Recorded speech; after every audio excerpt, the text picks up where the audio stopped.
Republican or Democrat? What's the difference? Not hardly enough for the dozen smaller parties who offer voters an alternative on ballots across the country. They run the gamut from socialist to free market libertarian, and they continue a long American tradition of riding the latest wave of unhappiness with the two mainline parties.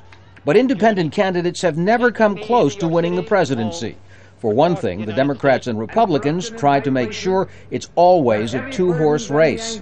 They team up in various ways to make it very difficult for the other parties to first get on the ballot and on a state-by-state basis, and then, of course, to take part in the debates, which on the presidential level have become actually absolutely critical. The most successful independent, self-financed billionaire and free trade opponent, Ross Perot, did win a place in the 1992 presidential debates. I thought we were going to have equal time, but maybe I just have to interrupt the other two. Is that the way it works this term?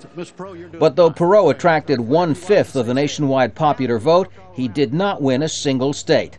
The independents may be losers, but sometimes they also can be spoilers. In 1968, George Wallace, an opponent of black civil rights, carried 6 southern states, but his challenge only helped Richard Nixon become president.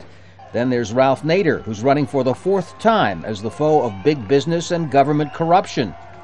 Democrats say that in 2000, Nader drew enough votes away from their candidate Al Gore in Florida to make George W. Bush the winner in that state and ultimately the president. It is time for voters to ask themselves, do they want another 4 years of politics as usual, of business as usual, of sleazy operations in Washington? But this time, Democrat Barack Obama seems to have siphoned away many past Nader supporters. Historian Michael Kazin says that fits a historical pattern. One way or another, the major parties tend to co-opt or absorb that discontent after a while, after they see how powerful that third party is.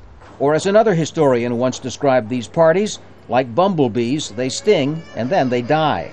Tom Ackerman, Al Jazeera, Washington.